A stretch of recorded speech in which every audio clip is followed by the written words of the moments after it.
ನಮಸ್ಕಾರ ಸ್ನೇಹಿತರೆ, ಎಲ್ರಿಗೂ ಕೂಡ ನಮ್ಮ ಚಾನಲ್ಗೆ ಸ್ವಾಗತ. ವೀಕ್ಷಕರೇ, KSRTCಯಿಂದ ಹೊಸ ರೂಲ್ಸ್ ಬಂದಿದೆ. ದಂಡವನ್ನು ವಸೂಲಿ ಮಾಡ್ತಾ ಇದ್ದಾರೆ. ಅದ್ರ ಬಗ್ಗೆ ನಿಗಮದಿಂದ ಕೆಲವು ಮಾಹಿತಿಗಳು ಕೂಡ ಬಂದಿದೆ. ಅದೆಲ್ಲವನ್ನು ಕೂಡ ಹೇಳ್ತೀನಿ. ನಮ್ಮ ಚಾನಲನ್ನು ಸಬ್ಸ್ಕ್ರೈಬ್ ಮಾಡ್ಕೊಳ್ಳಿ. ಈ ವಿಡಿಯೋ ಇಷ್ಟ ಆದರೆ ಒಂದು ಲೈಕ್ ಕೊಡಿ. ಬನ್ನಿ ನೇರವಾಗಿ ವಿಡಿಯೋಗೆ ಹೋಗೋಣ. ಸ್ನೇಹಿತರೆ, KSRTCಯಲ್ಲಿ 6.5 ಲಕ್ಷಕ್ಕೂ ಅಧಿಕ ದಂಡವನ್ನು ವಸೂಲಿಯನ್ನು ಮಾಡಿದ್ದಾರೆ. ಈ ಒಂದು KSRTCಯ ಫೈನ್ ಬಗ್ಗೆ ಮಾಹಿತಿಯನ್ನು ಅವರು ಒಂದು ಪ್ರಕಟಣೆಯನ್ನು ಮಾಡಿದ್ದಾರೆ. ಈ ಥರ ಒಂದು ಹೊಸದಾಗಿ ರೂಲ್ಸನ್ನು ಮಾಡಿದ್ದೀವಿ ಅಂತೇಳಿ ಹೇಳಿದ್ದಾರೆ. ಎಲ್ಲ ಒಂದು ಡಿಪಾರ್ಟ್ಮೆಂಟಲ್ಲೂ ಕೂಡ ಒಂದು ಮಂತ್ ಎಂಡ್ಗೆ ಇಷ್ಟು ನೀವು ಅಮೌಂಟ್ನ ಕಲೆಕ್ಟ್ ಮಾಡಬೇಕು ಅಂತ ಇರುತ್ತೆ, ಇಷ್ಟು ಫೈನ್ ಹಾಕಬೇಕು ಅಂತೆಲ್ಲ ಇರುತ್ತೆ. ಅಂದರೆ ನೀವು ಕೆಲಸವನ್ನು ಮಾಡ್ತಾ ಇದ್ದೀರಾ ಅಂತ ಸರ್ಕಾರದವ್ರಿಗೆ ಗೊತ್ತಿರೋದಿಲ್ಲ. ನೀವು ಕೆಲಸನ ಮಾಡ್ತಾಯಿದ್ರೆ ಇಷ್ಟು ಕೇಸ್ ರಿಜಿಸ್ಟರ್ ಆಗಿದೆ ಅಂತೇಳಿ ಅಲ್ಲಿಗೆ ಒಂದು ಇನ್ಫಾರ್ಮೇಷನ್ ಹೋಗಬೇಕು. ಅದೇ ರೀತಿಯ KSRTCಯಲ್ಲೂ ಕೂಡ ಒಂದು ಮಂತ್ ಅಂದರೆ ಜುಲೈ ಮಂತ್ ಅಂದರೆ ಇಷ್ಟು ಫೈನ್ ಬಿದ್ದಿದೆ ಅಂತ ಅವ್ರಿಗೆ ಡೀಟೇಲ್ಸ್ ಕೂಡ ಬೇಕು. ಟೋಟಲ್ ಇಲ್ಲಿವರೆಗೂ ಈ ಸ್ಕೀಮ್ ಬಂದಿದೆ ಅಂತಂದರೆ ಜುಲೈ ತಿಂಗಳಲ್ಲಿ 6.5 ಲಕ್ಷಕ್ಕೂ ಅಧಿಕ ದಂಡವನ್ನು ಅವರು ವಸೂಲಿಯನ್ನು ಮಾಡಿದ್ದಾರೆ. ನಮ್ಮ ರಾಜ್ಯ ಸರ್ಕಾರವು ಈ ಶಕ್ತಿ ಯೋಜನೆ ಜಾರಿಗೆ ತಗೊಂಬಂತು. ಮಹಿಳೆಯರು ತಮ್ಮ ಆಧಾರ್ ಕಾರ್ಡ್ ಮತ್ತು ತಮ್ಮ ಗುರುತಿನ ಚೀಟಿಯನ್ನು ತೋರಿಸಿ ಉಚಿತವಾಗಿ ಟಿಕೆಟನ್ನು ಸರ್ಕಾರಿ ಬಸ್ಗಳಲ್ಲಿ ರಾಜ್ಯದೆಲ್ಲೆಡೆ ಪ್ರಯಾಣವನ್ನು ಬೆಳೆಸ್ತಾ ಇದ್ದಾರೆ. ಅದು ನಿಮಗೂ ಕೂಡ ಗೊತ್ತು. ಈ ಆಧಾರ್ ಕಾರ್ಡಿಂದ ವಿವಿಧ ಸ್ಥಳಗಳಿಗೆ ನಾವು ಪ್ರಯಾಣಿಸ್ಬೋದು, ಉಚಿತವಾಗಿ ಟಿಕೆಟ್ ನೀಡ್ತಾರೆ.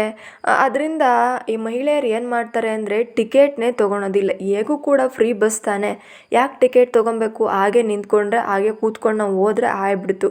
ಸುಮ್ಮನೆ ಟಿಕೆಟ್ ತೊಗೊಂಡು ರಶ್ ಬೇರೆ ಇರುತ್ತೆ, ಯಾಕೆ ಅಂತ ಹೇಳಿ ಸುಮ್ಮನೆ ಇರ್ತಾರೆ.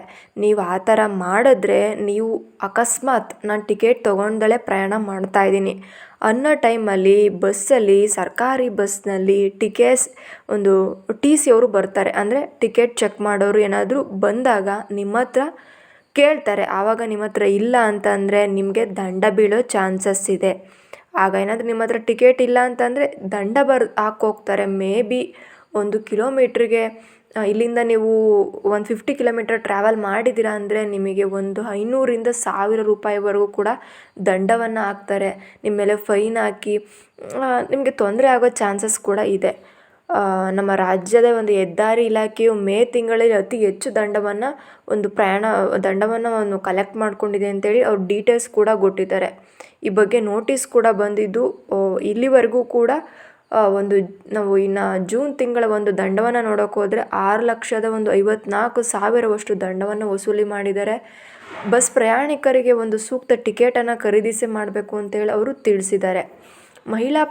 ಏನು ಮಾಡ್ತಾರೆ, ಫಲಾನುಭವಿಗಳು ಅವರೇ ಪ್ರಯಾಣಿಕರ ಸಂಖ್ಯೆ ಹೆಚ್ಚಿರೋದ್ರಿಂದ ಅವರು ತುಂಬ ನೆಗ್ಲೆಕ್ಟ್ ಮಾಡ್ತಾರೆ. ನೆಗ್ಲೆಕ್ಟ್ ಮಾಡಿ ಹೆಚ್ಚಾಗಿ ಅವರೇ ದಂಡವನ್ನು ಕಟ್ಟಿದ್ದಾರೆ ಅಂತಲೂ ಕೂಡ ಹೇಳಿದ್ದಾರೆ. ಅದ್ರ ಜೊತೆ ಅವರು ಗೊತ್ತಿದ್ರೂ ಕೂಡ AC ಬಸ್ಸಲ್ಲಿ ಪ್ರಯಾಣ ಮಾಡೋದೇ ಆಗಿರಲಿ ಅಥವಾ ಐರಾವತ ಬಸ್ಗಳಲ್ಲಿ ಅವರು ಪ್ರಯಾಣವನ್ನು ಮಾಡ್ತಾ ಇದ್ದಾರೆ ಅಂತೇಳಿ ಅವರು ತಿಳಿಸ್ತಾ ಇದ್ದಾರೆ. ನಿಮಗೆ ಗೊತ್ತಿರುತ್ತೆ, ನಾವು AC ಬಸ್ಸಲ್ಲಿ ಹೋಗಂಗಿಲ್ಲ. ಕರ್ನಾಟಕ ಗೌರ್ಮೆಂಟ್ ಬಸ್, ಏನು ಕೆಂಪು ಬಸ್ಸು ಅಂತ ಕರೀತಾರೋ ಅದರಲ್ಲಿ ಮಾತ್ರ ಹೋಗಬೇಕು ಅಂತೇಳಿ ಅವರು ತಿಳಿಸಿರ್ತಾರೆ. ಆದರೂ ಕೂಡ ಸ್ಲೀಪರ್ ಬಸ್ ಅಂತ ಗೊತ್ತಿಲ್ಲದೆ ಹೋಗಿರ್ಬೋದು, ಹೇಳೋದಕ್ಕಾಗಲ್ಲ. ಸ್ಲೀಪರ್ ಬಸ್ಸಲ್ಲಿ ಪ್ರಯಾಣವನ್ನು ಮಾಡಿ ದಂಡವನ್ನು ಕಟ್ತಾ ಇರ್ತಾರೆ. ಅದ್ರ ಜೊತೆಗೆ ನಿಮ್ಮ ಲಗೇಜ್ ಕೂಡ ಇರುತ್ತೆ. ನಿಮ್ಮ ಲಗೇಜ್ಗೂ ಕೂಡ ನೀವು ಫೈನನ್ನು ಕಟ್ಟಬೇಕಾಗುತ್ತೆ ಅಕಸ್ಮಾತ್ ನೀವು ತೊಗೊಂಡಿಲ್ಲ ಅಂದರೆ.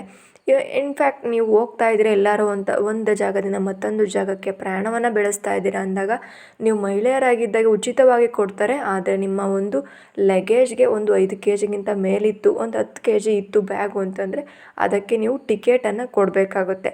ಅದಕ್ಕೂ ಕೂಡ ನೀವು ಟಿಕೆಟನ್ನು ಕೊಟ್ಟು ಪ್ರಯಾಣವನ್ನು ಮಾಡಿದ್ರೆ ತುಂಬ ಒಳ್ಳೆಯದು. ಇಲ್ಲಾಂದರೆ ಯಾರಾದರೂ TC ಅವರು ಬಂದರೆ, ಟಿಕೆಟ್ ಚೆಕ್ ಮಾಡೋರು ಬಂದರೆ ನಿಮಗೂ ಫೈನ್ ಹಾಕ್ತಾರೆ. ಜೊತೆಗೆ ನಿಮ್ಮ ಎಕ್ಸ್ಟ್ರಾ ನಿಮ್ಮ ಲಗೇಜ್ಗೂ ಕೂಡ ಲಗೇಜ್ಗೂ ಕೂಡ ಅಮೌಂಟನ್ನು ಹಾಕಿ ಕೊಡ್ತಾರೆ. ನೀವು ದಂಡವನ್ನು ವಸೂಲಿ ಮಾಡ್ತಾರೆ.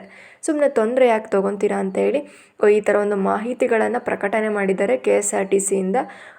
ಅವರಿಗೆ ಏನು ಈಗ ಹೊಸದಾಗಿ AC ಬಸ್ಗಳೇ ಆಗಿರಲಿ ಅಥವಾ CC ಕ್ಯಾಮರಾ ಅಳವಡಿತ ಬಸ್ಗಳಿದ್ದಾವೆ, ಸಂಚಾರ ಅದರಿಂದ ನಿಮ್ಮ ಒಂದು ಡೀಟೇಲ್ಸ್ ಎಲ್ಲ ಗೊತ್ತಾಗುತ್ತೆ. ನಿಮ್ಮ ಒಂದು GPS ಟ್ರ್ಯಾಕನ್ನು ಮಾಡ್ತಾ ಇರ್ತಾರೆ. ನೀವೆಲ್ಲಾದರೂ ಅಕಸ್ಮಾತ್ ಮಿಸ್ ಆಯಿತು, ಇಲ್ಲಾಂದರೆ ರೋಡಲ್ಲಿ ತುಂಬ ಅವಘಡಗಳು ಸಂಭವಿಸ್ತಾ ಇರ್ತವೆ. ಆಕ್ಸಿಡೆಂಟ್ ಆದಾಗ ನೀವು ಈಸಿಯಾಗಿ ಇದರಿಂದ ಒಂದು ಅಮೌಂಟನ್ನು ತೊಗೊಬೋದು. ಏನು ನಿಮಗೆ ಇನ್ಶೂರೆನ್ಸ್ ಕೊಡುತ್ತೋ ಅದು ಬೇಗ ಇನ್ಶೂರೆನ್ಸ್ನ ಕ್ಲೈಮ್ ಮಾಡ್ಕೊಬೋದು. ಇದರಿಂದ ತುಂಬ ಅನುಕೂಲಗಳು ಹೆಚ್ಚಾಗ್ತಿದೆ. ಸರ್ಕಾರ ನೂರಾರು ರೀತಿಯಲ್ಲಿ ಅನುಕೂಲಗಳನ್ನು ಮಾಡಿಕೊಡ್ತಾ ಇದ್ದಾರೆ. ಹೆಚ್ಚಿನದಾಗಿ ಮಹಿಳೆಯರಿಗೆ ತುಂಬ ಅನುಕೂಲಗಳನ್ನು ಮಾಡ್ತಾ ಇದೆ. ಎಲ್ಲರೂ ಕೂಡ ಇದನ್ನು ಸದುಪಯೋಗ ಪಡ್ಕೊಬೇಕು ಅಂತೇಳಿ ಹೇಳ್ತಾ ಇದ್ದಾರೆ. ನೋಡಿ, ಇದೇ ರೀತಿ ಮಾಹಿತಿಗಾಗಿ ನಮ್ಮ ಚಾನಲ್ನ ಸಬ್ಸ್ಕ್ರೈಬ್ ಮಾಡ್ಕೊಳ್ಳಿ. ಈ ವಿಡಿಯೋ ಇಷ್ಟ ಆದರೆ ಲೈಕ್ ಮಾಡಿ. ಥ್ಯಾಂಕ್ ಯು, ಧನ್ಯವಾದಗಳು.